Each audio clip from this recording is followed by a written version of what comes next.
at this point. So I'm Jerry Garfinkel. I'm the treasurer of the Jewish Study Center. And as treasurer, I tell people the truth, which is we have great classes, very good and great instructors who are very knowledgeable, like today's instructor, Les Klein.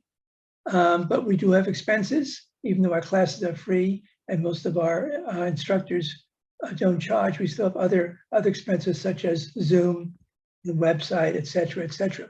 So we do encourage people to donate, and you can donate by going to our website, which is www.jewishstudycenter.org, and you can click on donate.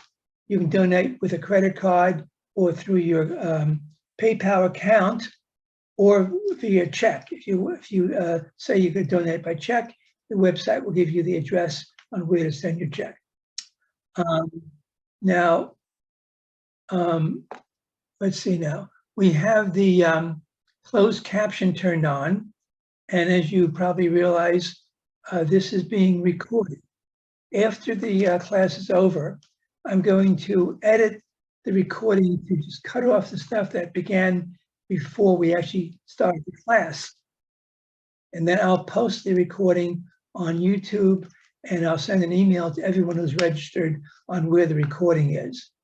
So if those people who are not here, will at least receive this link to the recording. I guess that's all of my technical points. Oh, everyone is muted, as I said earlier. We do want your comments and your questions. So please write your questions in the chat box, address them to everyone, because sometimes if you have a comment or question, someone else will respond to it in some way or other. So it's best to address it to everyone rather than to Les or to me or someone else. Okay, and now I'll turn over the program to Mindy Reiser, who is our vice president, and she'll talk about today's class and a little bit about the instructor, Les Klein. Mindy, you are muted. You can unmute yourself.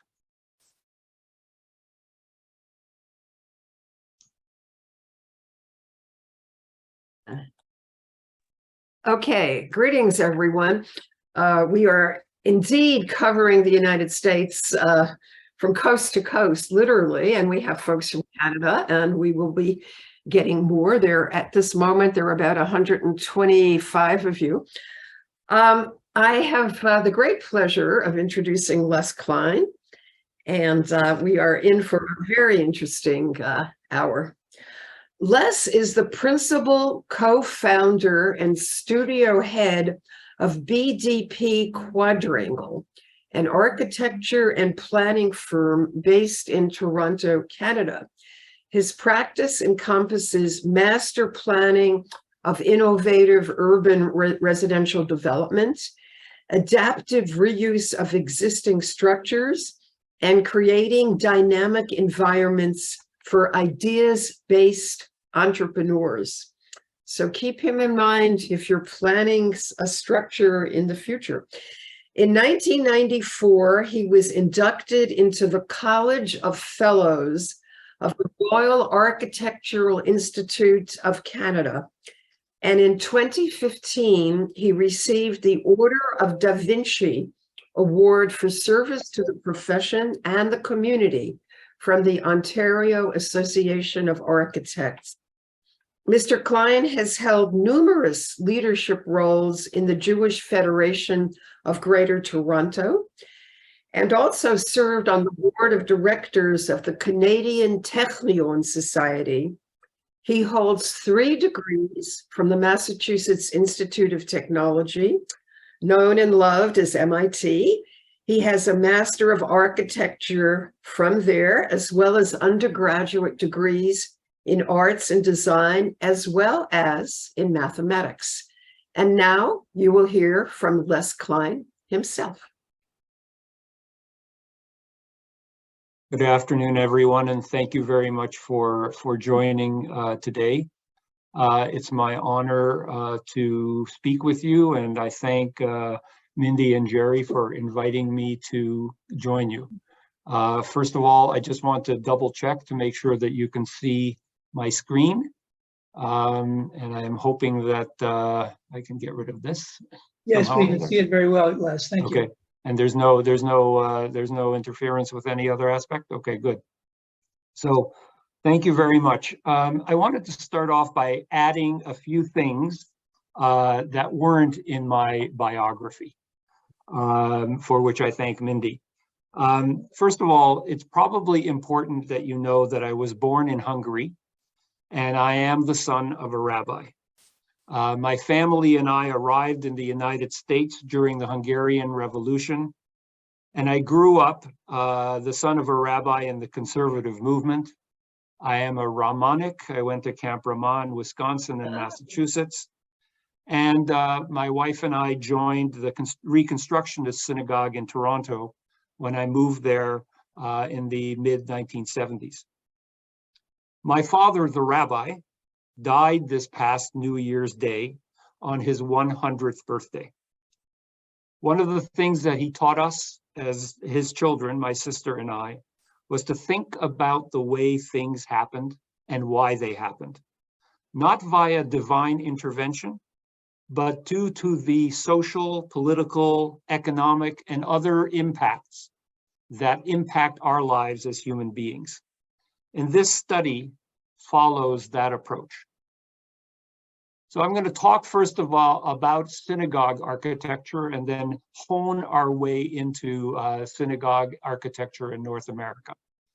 So I thought it would be important to start by talking about what is a synagogue. And there are many, many words used to describe synagogues, but typically the three that are used are Bet Tfilah, Bet Midrash, and Bet Knesset. So Bet Tfilah means a house of prayer.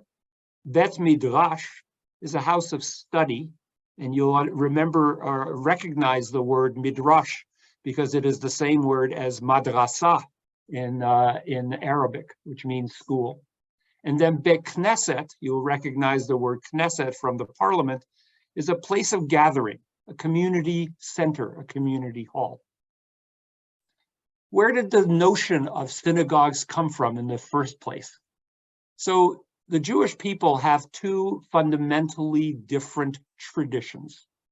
We follow, on the one hand, the tradition of Abraham, Isaac, and Jacob, which we call the Canaanite tradition, which talks about the fact that any person can speak to God directly. This image shows you an ancient Jew building his own little altar, offering a prayer and a sacrifice and speaking directly to God. On the other hand, we have the tradition of Moses and Aaron, the Egyptian tradition, which introduced the idea of a priestly class and the Levites that served the priests, and the notion of a place, Ohel Moed, the tent of meeting, as it is badly translated from in the Tanakh, and the Kodesh HaKodashim, the holiest of holies, that was the place in the center of the temples that stood in Jerusalem. The temples themselves were an important part of the life of our people when we first began as a people. And we had two temples, as you probably all remember.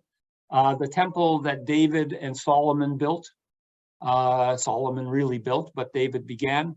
And then the temple that culminated in the massive improvements introduced by Herod around the time of Jesus.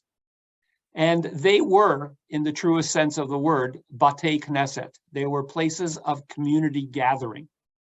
They were the center of national life, and primarily the people gathered there for pilgrimage holidays, that is Sukkot, Pesach, and Shavuot, which were originally, of course, agricultural holidays, as well as Rosh Hashanah and Yom Kippur for repentance. And they were a place where primarily sacrifices were made by the priests on behalf of the people.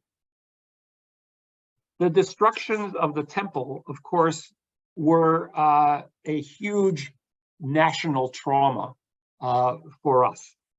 In 586 BC, Nebuchadnezzar, the king, the emperor of Babylonia, the Babylonian Empire, on his way to battle Egypt, passed through Judea and destroyed the temple and destroyed the city of Jerusalem. And most importantly, exiled the elites of the Jewish people to Babylonia. That lasted, interestingly enough, only 48 years, because 48 years later, Cyrus, the emperor of Persia, conquered Babylonia, and in the process, freed the Jews who were exiled in Babylonia to return to the land of Judea and rebuild the temple. That rebuilding lasted many, many, many years. And ultimately, we come through a very long and complex history, including the Hellenistic era, to the time of Rome. And Rome, in 70 AD, the Jews arose, 67 AD, the Jews arose in rebellion against the Roman Empire. Something Jews are particularly good at doing is rebelling. And the outcome of that was the destruction of the entire city of Jerusalem and the exile of the Jews across the Roman Empire. There is actually a wonderful, wonderful book that I would recommend to you called Rome and Jerusalem, A Clash of Ancient Civilizations by Martin Goodman, which explains the dynamic that led to that ultimate battle and destruction. Without temples, we began to gather in smaller groups, and we turned the idea of coming together into something called a Bet Midrash, a place of study, essentially schools. But in the guise of study, the development of books like the Talmud, the Mishnah, and the Gemara was a development of laws, customs, and attitudes for how to maintain Jewish identity and community in exile. It was also, of course, especially in the early days after the Roman destruction of Jerusalem, intended to maintain the protocols for what happened in the temple in Jerusalem, because there was great fear that those rituals would be forgotten. Ultimately, these developed into daily laws and rituals for the galut, what we often refer to as halakha, put into books such as the Shulchan Aruch and other commentaries. Now, the galut was really, once again, in two parts. The original galut was the Jews being exiled to Babylonia. But you can see on the left-hand side a map of the ancient world at the time of the Babylonian Empire. And even by that time, there were Jews spread across that empire before Cyrus came along and basically conquered the Babylonian exile. Jews lived in a great part of the Mesopotamian Valley, as well as in Egypt, in Judea, and in portions of Asia Minor. By the time of the Galut, when the Romans exiled the Jews, Jews spread across the entire Roman Empire. One very interesting fact or factoid that I have been thinking about for many, many years is that it is estimated that at the time of Jesus, in an overall world population, estimated, however that can be estimated, at around perhaps 170 million humans, there were 8 million Jews, 5% of the entire population. About 2 million who lived in Judea, 1 million each who lived in Egypt, in Syria, in Asia Minor, and in Babylonia, and 2 million scattered elsewhere across the Roman Empire, and of course beyond into Babylonia.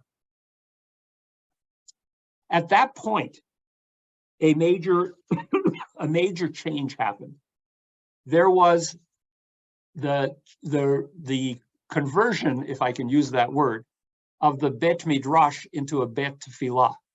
Tefillah, or prayer, became the shared ritual and language that tied Jews together around the world. Communities, of course, developed their own versions of the rituals, of the laws, of the customs, and even language, picking up the local language, but also modifying that language to their own. Many other examples, but the ones that are best known, of course, are Yiddish and Ladino. Interestingly enough, for example, the Roman Jews, the Jews of the city of Rome, have their own unique liturgy that is not really shared with the others. There are special aspects of Roman Jews' liturgy that is specific to Rome and the city itself. So what was the form of the synagogue? Originally, the small synagogues that were built, and many of them have been found, archaeological remains in portions of the Galilee and portions of Asia Minor, and in portions of Syria and even as far away as Iraq, followed the form of Greek schools, which were basically rows of seats facing each other, essentially in preparation for discussion, for study or debate, with an aron, an ark at the east end, carrying scrolls. Interestingly enough, the notion of the ark facing east originated in Egypt, where Aton Ra, the sun god, was worshipped. And it was adapted by those Jews leaving Egypt to mean facing Jerusalem much later. Part of the process, of course, was that Jews developed their own architectural styles, which were very much influenced by the synagogues, by the buildings around them, by the communities that were not Jewish. So you have here examples on the left-hand side of the wooden churches of Poland. Unfortunately, very few of them, if any, remain. The center is the main synagogue in Florence. And if you squint, you can see the influence of the Duomo, the main Catholic cathedral in that city. And the one on the right is the Dohány Synagogue in Budapest, which was designed in the 1800s, very much in the Moorish style, which was popular at the time. But these clearly were not Jewish roots. They very much respected the traditions and the design approaches of local populations. By the time the Middle Ages and the late Middle Ages were well in advance, there were clearly three quite different communities of Jews, and each of them reflected very much the style of their own communities. And again, this is a gross generalization, but we'd like to think in broad categories. So the first one, of course, was the Holy Roman Empire in Western Europe, and very much the synagogues that were built, even the small ones as well as the big ones, adopted the basilica style, which was what they saw in the churches, the Catholic churches, and ultimately the Protestant churches that they saw around them, where there was an altar at the front, and then the congregation faced the altar in that direction. Often, again, of course, with balconies for the women worshipers, where the men sitting on the ground floor. There was also the Ashkenaz and Eastern European churches, synagogues, which followed the Eastern European and Eastern Orthodox and Greek Orthodox churches, many of which were organized essentially as Greek crosses. So the bima, the center altar, was in the middle of the synagogue with the ark at the east end, but the congregation faced each other as well as the bima. And then, of course, there were the ones within the Islamic Empire in Middle East and North Africa, and they were very much designed similarly to Islamic mosques, in the sense that there were large floor plates, often not fixed chairs, with the intention that people might be, in fact, sitting on the floor rather than on benches. As our people began to become very much part of the European population, there were endless persecutions, There were demands and restrictions on where they could live, the growth of ghettos. There were, of course, massacres, pogroms during the Crusades and elsewhere, and on a fairly regular basis, expulsions from one country to another. In those situations where they were able to stay, there were restrictions on where they could live, and there were restrictions on where Jews could build and what they could build. Ultimately, this created two things. One is a lack of attachment to place, per se, and a lack of a sense of permanence. And where synagogues were built, they incorporated all of the three functions that we saw before: the prayer hall, the social hall, and the school, but also often incorporated other essential elements required by the community, such as the ritual bath or mikveh, and the communal kitchens, which were important to maintaining the health of the population.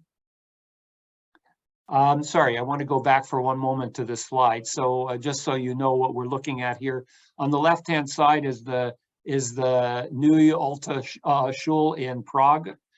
In the middle is one of the, I believe this is the German synagogue in Venice, and on the right is a synagogue in a small city in Germany.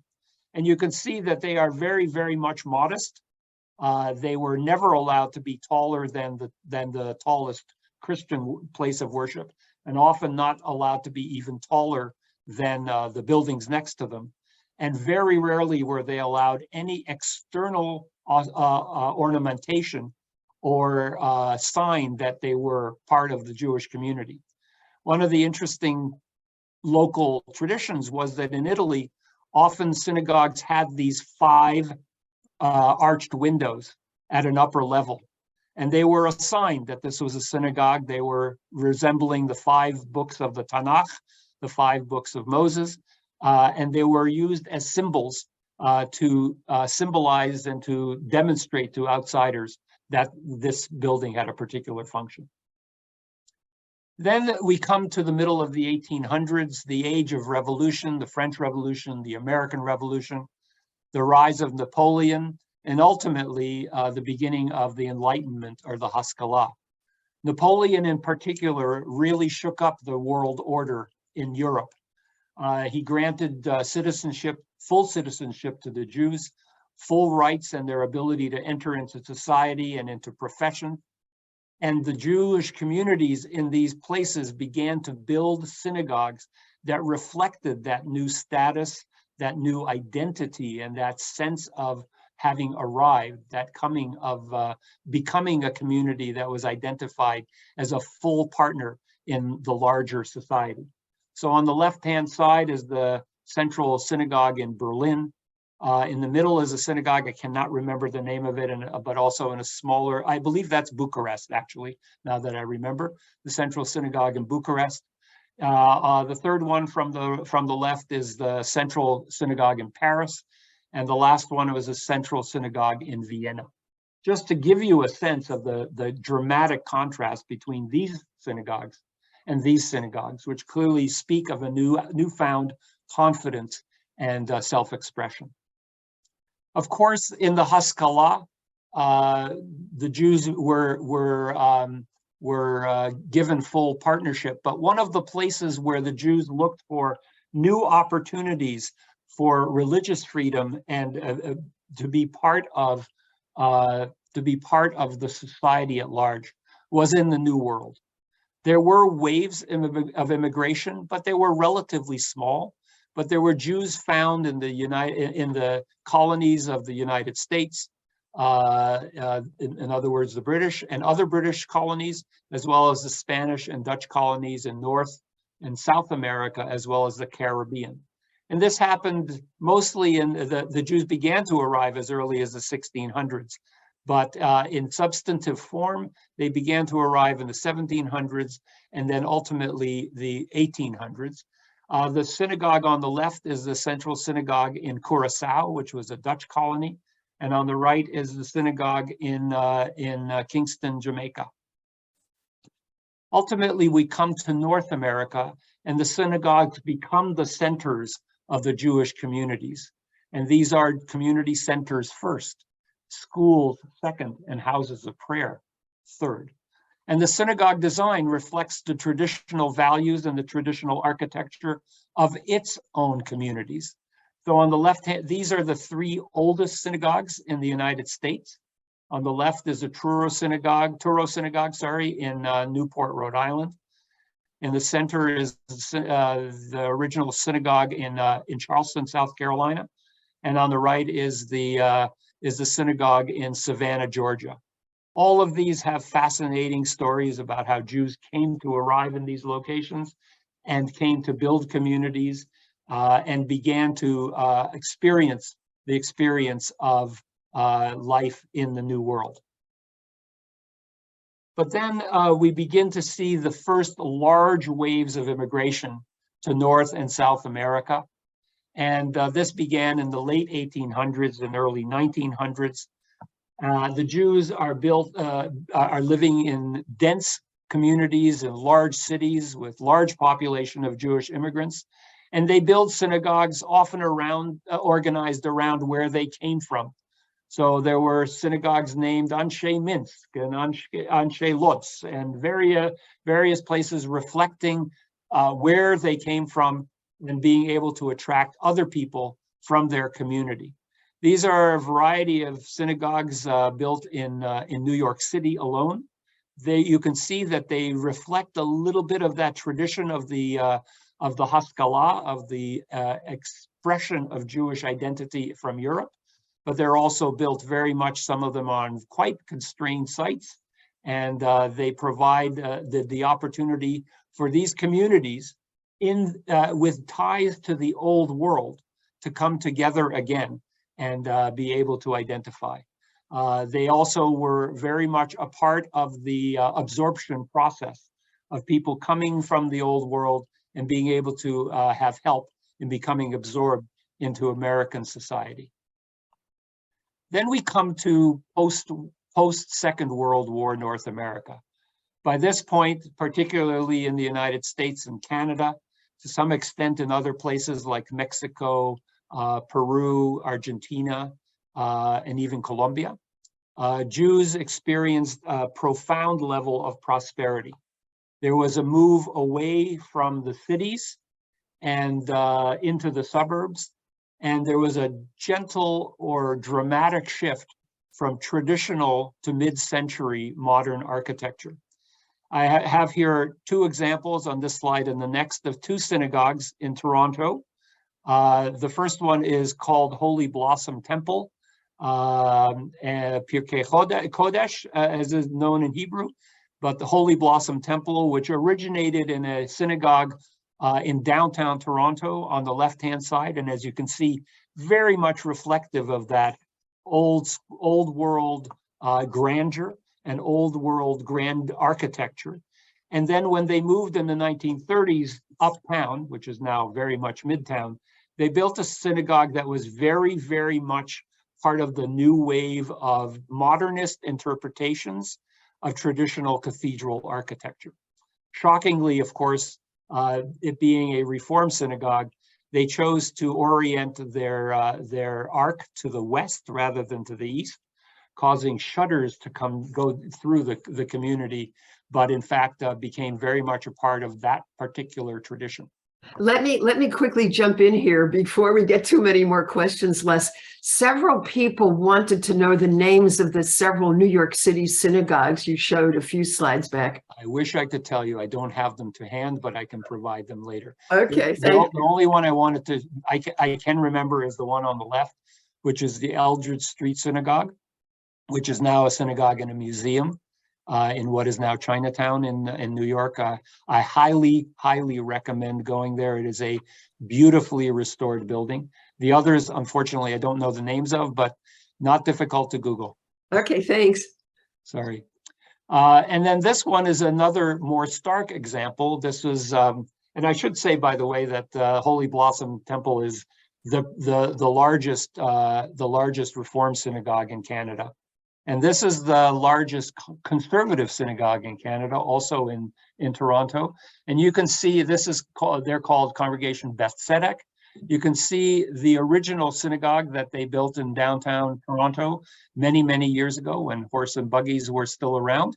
And then the building that was built post-war, in the mid-1950s, this is Beth Tzedek Synagogue, designed by a prominent modernist architect named Peter Dickinson, and only a few blocks, both of these are only a few blocks from where I live. So when we get to this point, post-war, there becomes a process of what I call assimilation and secularization. Judaism for most North American Jews becomes faith and culture, much more than peoplehood.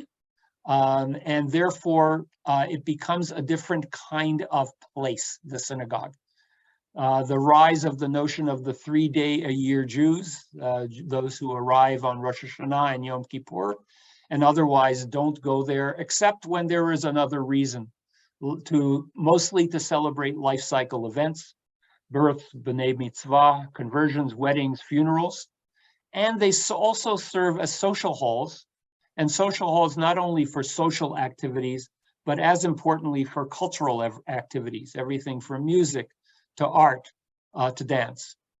And with mobility and less Shabbat observance, meaning less driving on Shabbat, the idea of what congregation you join, ideology becomes more important, or association becomes more important than geographic proximity. You can see here the kinds of celebrations that we would see.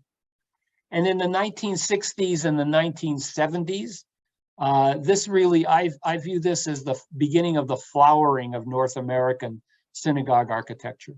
A huge explosion of amazing architectural expressions, modern architecture, what some cynics used to refer to as the edifice complex, the desperate need to build beautiful buildings, the incorporation of modern art, and of course, architectural styles.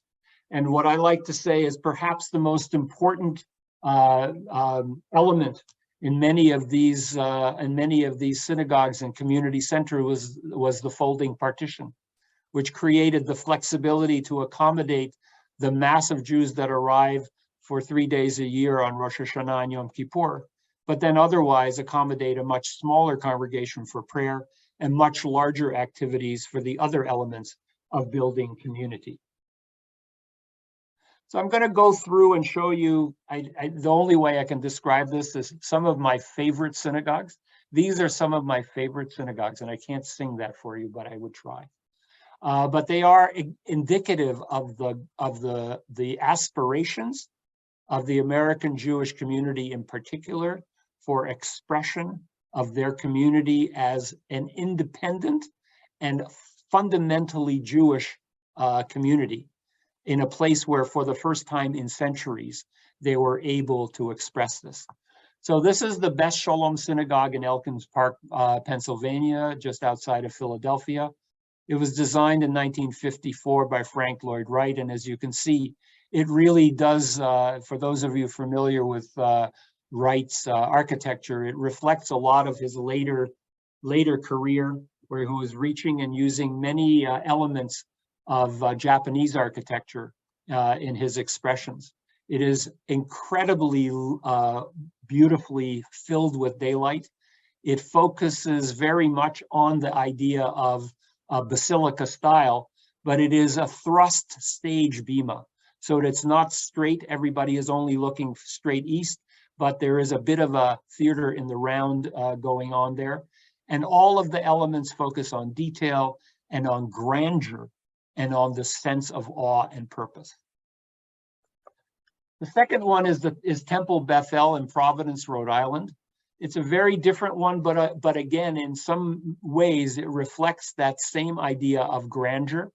In this case, the beauty of the wood structure that in a flat arch truss form creates a structure without columns, free sight lines, and light coming in from both sides across the entire sanctuary. In this case, as you can see, it is very much basilica style. The pews are set and firm, and they look straight towards the bima. but the simplicity of the exterior, very austere modern architecture, and the grandeur of the interior is what creates that aha moment when you enter that space. This is Temple Beth El in Bloomfield Hills, Michigan, designed by Minoru Yamasaki and built in 1974. It is absolutely a stunning building.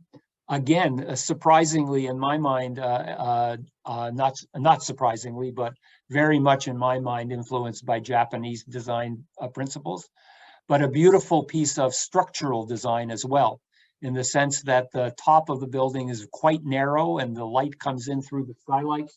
There is clear focus on the bima, which has huge height, rises towards the heavens, but the roof structures floats on a very few columns, allowing light to come in on all sides. And this notion of the cloud, of the sky being above you, and your prayers being able to rise through this funnel to the skies. A stunning, stunning piece of architecture as well. And then on a completely different scale, Gates of the Grove Synagogue in East Hampton, New York by Norman Jaffe, which was built in 1989. Again, a very, very beautiful community synagogue where the focus was on blending into the landscape, blending into into nature and using natural materials, that is to say, primarily wood, creating a very small, intimate, and extremely, extremely warm environment for prayer. So I'm going to conclude with a few small ideas and thoughts, but first to give you a bit of a tour of the synagogues of my life. There have been many, but these are the ones that I think are of importance, and there is a very important point to be made here. The synagogue on the left was a synagogue for which my father served as chief rabbi of northwestern Hungary. My father received his smicha in 1949 after the Shoah, and he was posted to this synagogue, and he was essentially the circuit rabbi for this small town of about 30,000 people, about 30 miles from the Viennese border, and to all the small communities around it. And he would serve as the rabbi and deal with life cycle events and try to rebuild the community from the remnants. When we arrived in the United States, my father, as I mentioned, became a member of the Rabbinical Assembly of the Conservative Movement. And his last post was in Manchester, New Hampshire. This is the conservative synagogue in Manchester, New Hampshire, called Temple Israel. And you can see that it was very much of that modernist style that was extremely popular. The building was built in 1964. He was the first rabbi to serve when that congregation moved to its new quarters. The one on the right is a congregation, Agudas Israel, in Saskatoon, Saskatchewan. This is where my wife grew up, and my mother and father-in-law, and in fact, all of my wife's 4 grandparents grew up and were members of this synagogue. This building, which moved from the west side to the east side of the city in the 1950s and 60s. This is the building that was built there in the 1950s and 60s, and it very much reflects that notion of community center. It is referred to in the colloquial by the community as the center, not the synagogue, not the temple, not the shul. And it serves as the center of the Jewish community. It serves as the school, the community hall where Folk Fest is held to celebrate the traditions of the Jewish community, as well as services. And this is our synagogue in Toronto, Ontario. This is congregation Darchei Noam. It is the Reconstructionist congregation in Toronto. It was built actually originally as a conservative synagogue. And our congregation purchased the synagogue about 15 years ago. And we added a top floor to it, as well as a front to provide a new, much more grand entrance and handicap accessibility. And the picture on the right is the sanctuary, which is on the top floor, and again, is column-free and has in it a bit of that tent of meeting kind of expression, which we have always found to be inspirational. So I guess the question that I want to ask is, what lessons can we learn? First of all, the lesson that we can learn is that the impermanence of Jewish life and our Jewish history makes us both, as I like to say, the people of the book, but also the people of the passport. You know, the joke about the Jew who always has his passport in his back pocket because you never know where you're going to be. But we also don't necessarily attach ourselves to a particular place or building. So when we build, we think about where we are, and we are free to express our identity in our community as we see fit in that particular time or place. We should also say that post-COVID, we learned that we can be in synagogue virtually via Zoom. But wherever we are, I believe that we build in a manner that embodies our struggle to create and enhance our identity as a distinct people, as a distinct culture, and as a distinct religion. And we try to fit into and find meaning in our surroundings while tying ourselves to the long and colorful history that we bear witness to and the future that we look forward to. I thank you very much, and I would be happy to open it up for discussions. Make a sanctuary for me so that I may dwell among thee. Thank you very much. We'll give you a few minute or two to just rest after a really extraordinary presentation. I don't know if I can be seen. Can I be heard? I can stop sharing if that helps. I'll stop sharing. All right, great. Okay, people have been putting observations in the chat referencing buildings that they think they know. And there have been some questions, and I'll get to them. One question about the people who designed the medieval synagogues. Do we have any record of who these people are? Luckily, we have some structures still standing, but do we know anything about the people who made them? Very rarely do we know about the design of the buildings or who built them. Generally speaking, that information is lost. Okay, that's kind of what I thought. Another question, the focus of your presentation, which again is enormously rich, is North America, but also informed by what happened earlier in Western Europe and the Middle East and elsewhere. What developments are there in Israel, contemporary Israel, in terms of synagogue architecture? Have you kept an eye on that at all? And given the focus of religious life, certainly in a number of quarters in Israeli society, is synagogue architecture of importance? Do the schools of architecture give a look at training people to do architecture for synagogues? Again, I'm not familiar with deeply or intimately familiar with the architectural world in Israel, although I have many friends who are architects there, and we will be there in a couple of weeks for a little extended holiday. But the joke, of course, that they make about Israel is that the synagogues that Jews don't go to in Israel are Orthodox synagogues. But again, we all know what's going on in Israel right now, and there is a great dichotomy between the secular Jewish society and the religious societies.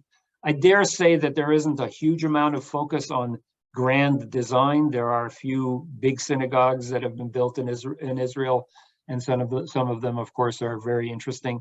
But I am not familiar with any that I would view as being, if I can dare to say this in this society, spectacular.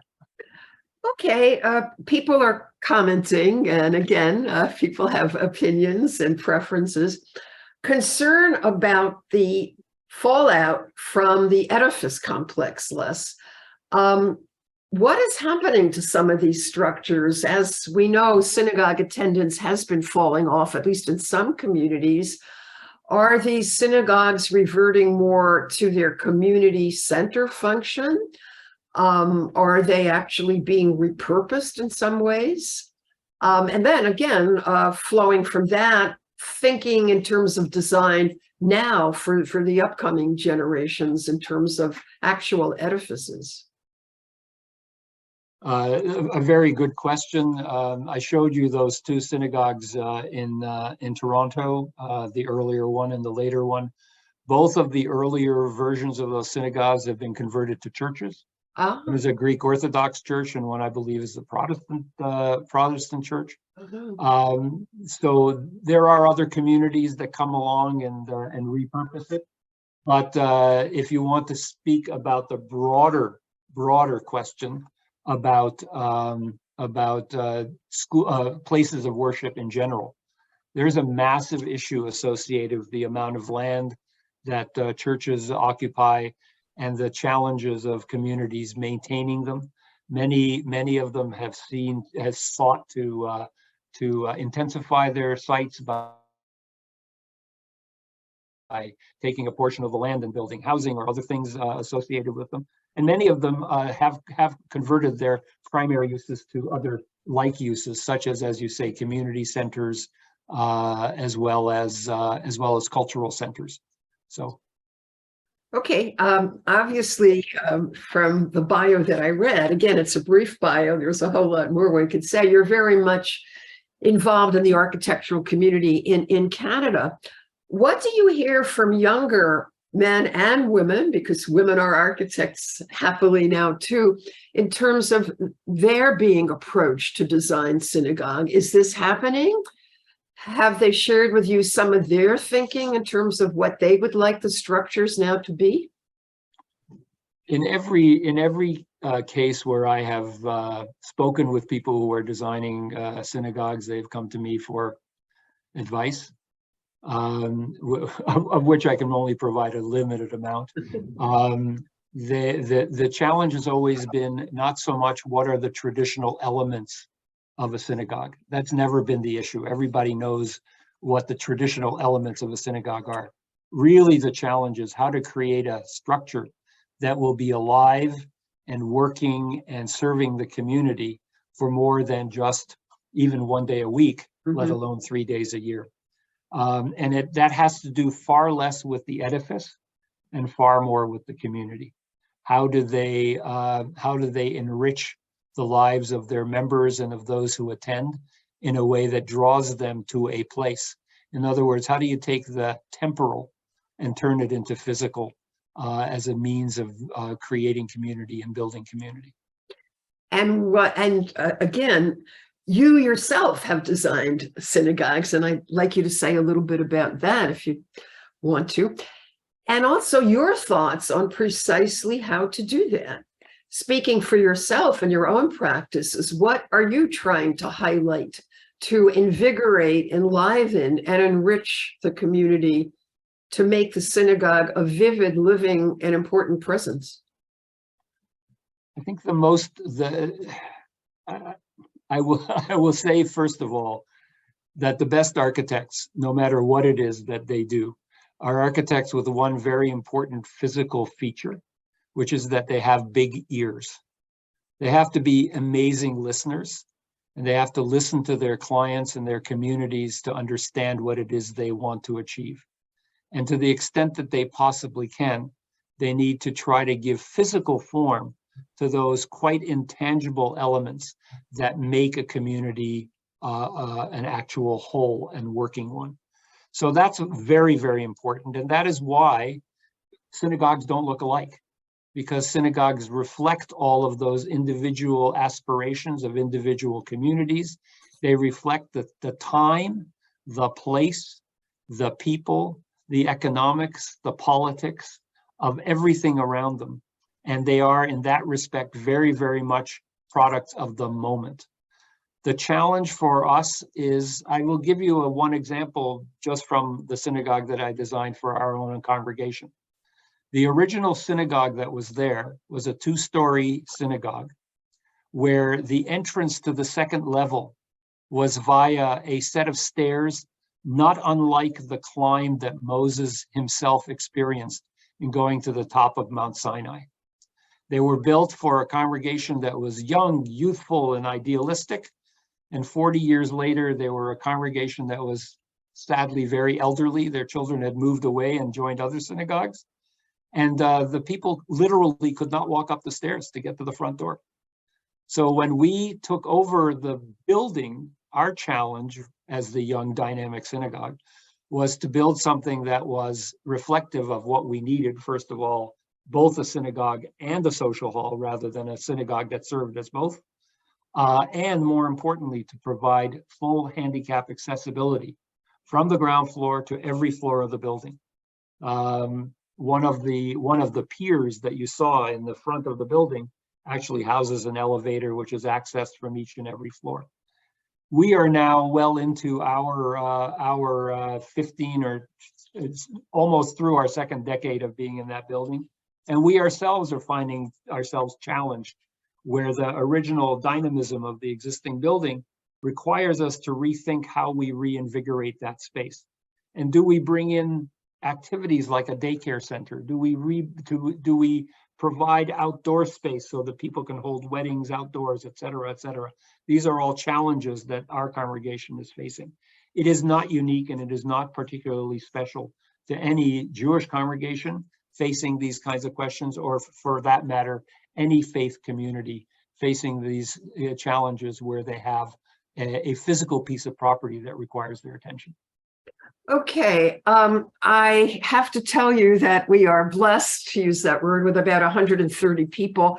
So I am not monitoring the gallery. Someone named Miriam, who is an architect, I gather has been raising her hand. Miriam, if you can type your question, that would be helpful.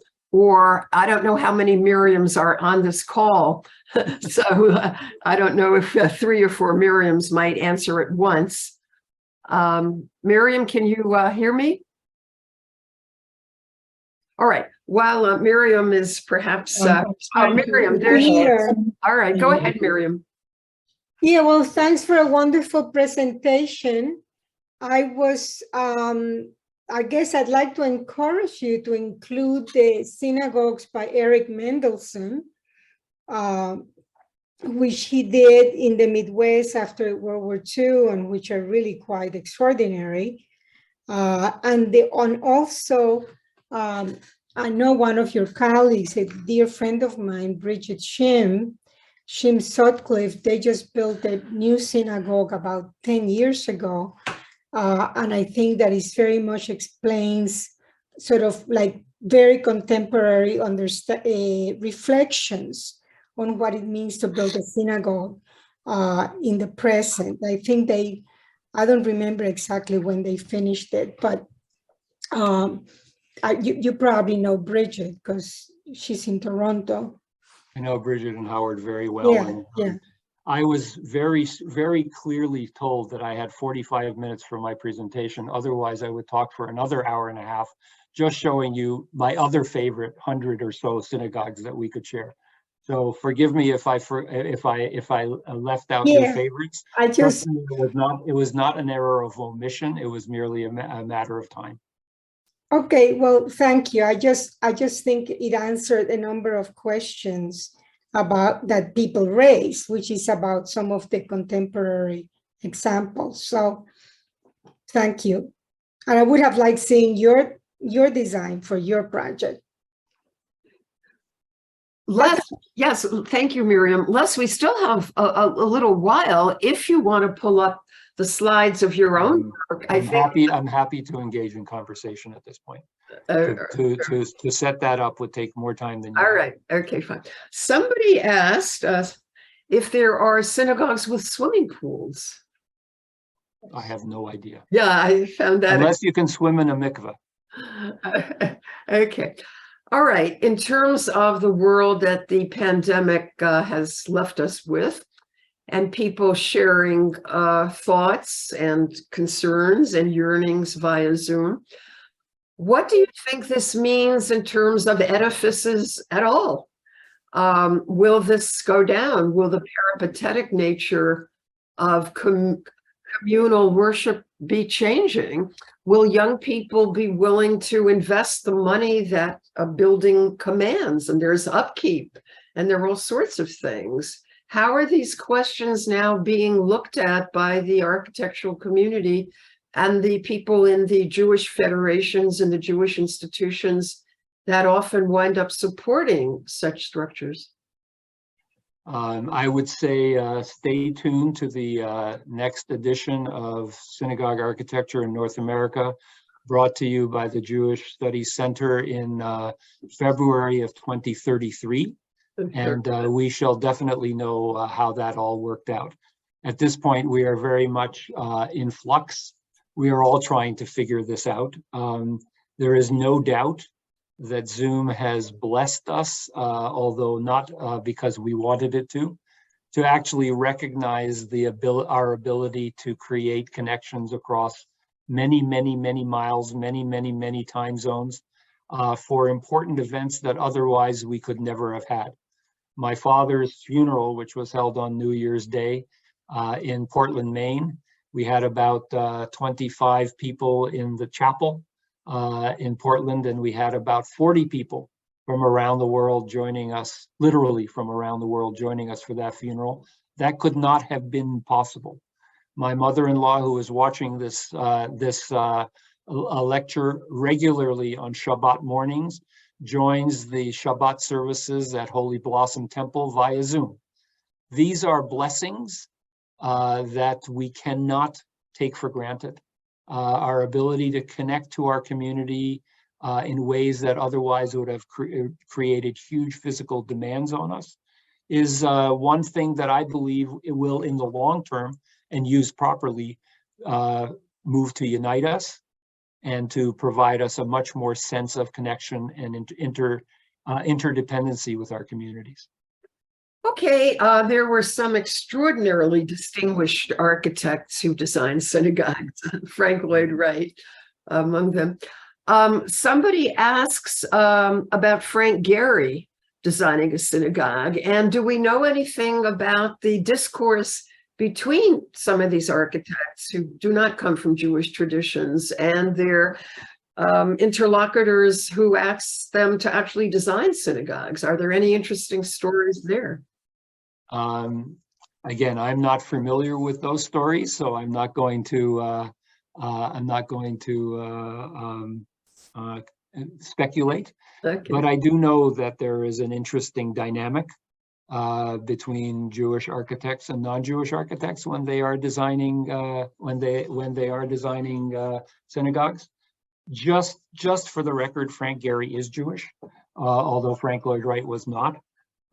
So it's one of the more interesting aspects of one's experience. I, for example, am currently working on a project for the one of the Islamic communities in Toronto. I am not of that faith, and yet the experience of learning about that faith and learning about their traditions and cultures has actually been an incredibly powerful learning experience for me. And it goes back, in my mind, originally to the principle that if you're going to work with a community, you have to listen first. You don't go in with preconceived ideas. You don't go in with preconceived approaches. You go in and listen and learn and hopefully use your expertise to create physical form to those aspirations. Well, I think what you said was very interesting about designing mosques. I know several communities from the Islamic world, and I am sure that's an interesting story to look at in terms of how people are working to develop structures for their religious and communal needs. I think that people have been sharing all sorts of bits and pieces about synagogues with swimming pools. Apparently, there are a number of them.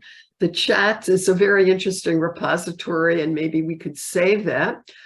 If anybody has a quick question that they'd quickly like to type in, that would really be fine.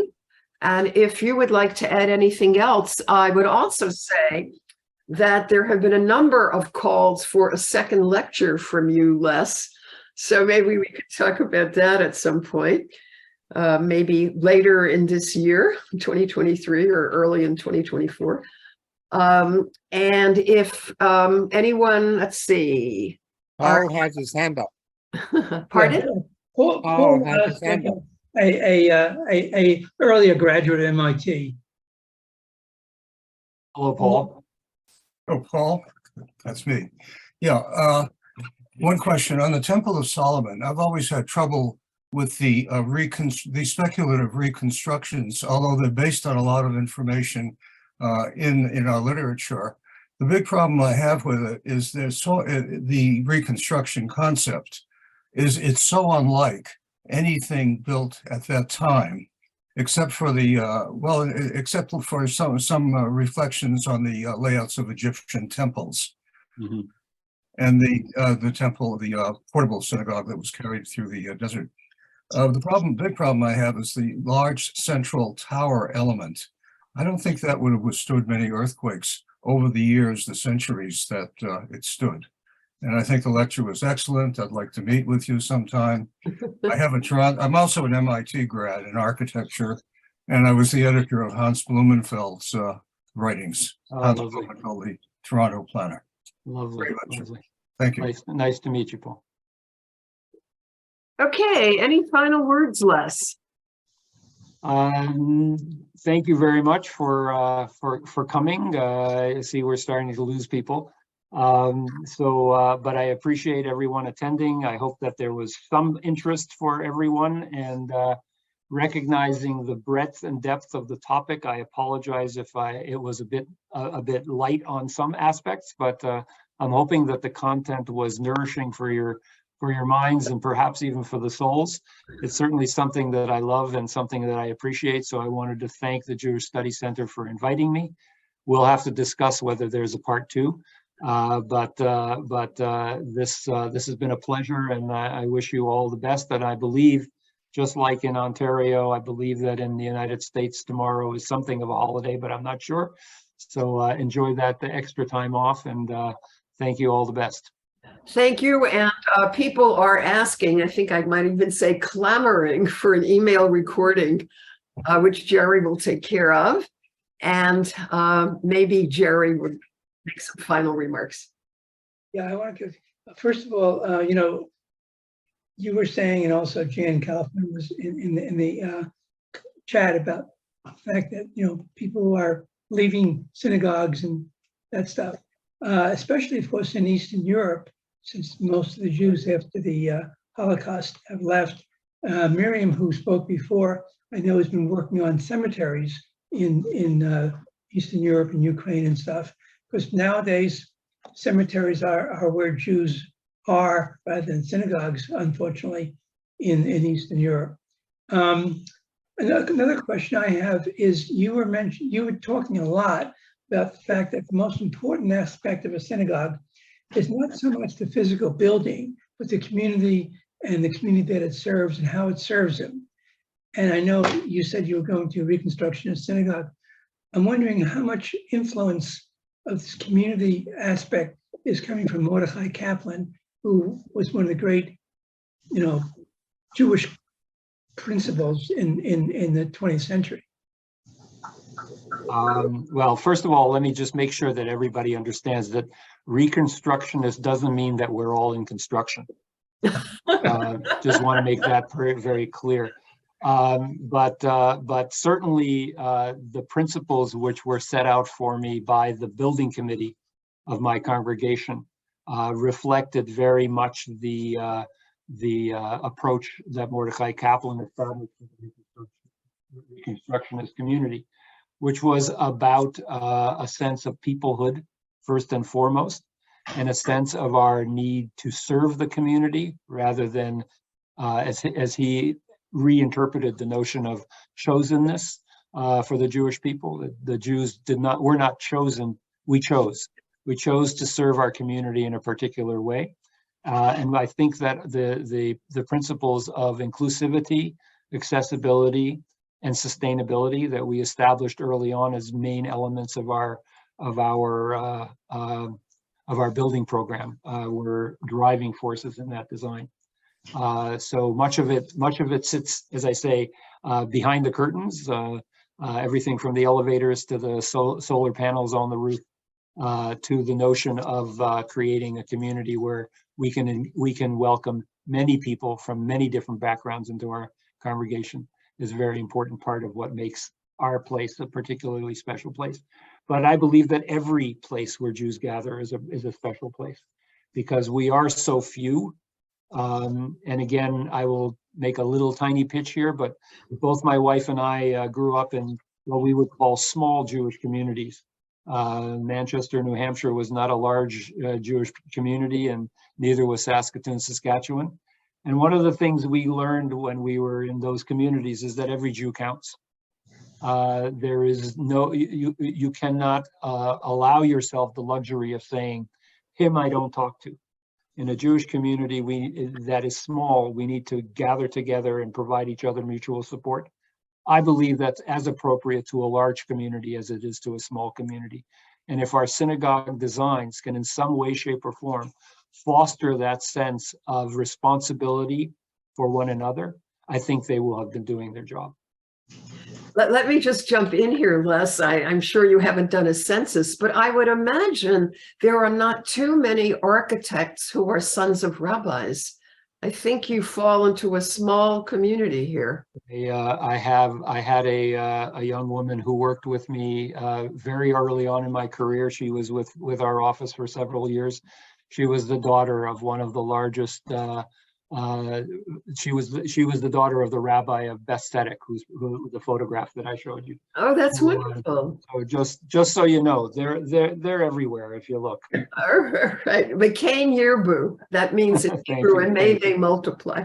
Thank you. Well, I Well, hope not from my children, but that's okay. I know you've already basically promised us a class in 2033. No. You promised the class. I promised 2033. Right? That's right. So maybe before 2033, we can have another class. We can. I'd be happy to talk to you about that, but we'll. Okay. We'll find. Well, have a good trip to Israel and a safe you very one. And much. thank you so much for spending the time developing this and a good part of your Sunday. I appreciate the invitation, and I wish you all a good day. Lehitraot, to see you again. And I will include the chat, or most of the chat, in the email I sent out, because there are interesting things in the chat. Okay. Thank you. Shalom, Take care, shalom. everyone. Bye-bye. Shalom, everyone. Shalom. Bye. Okay.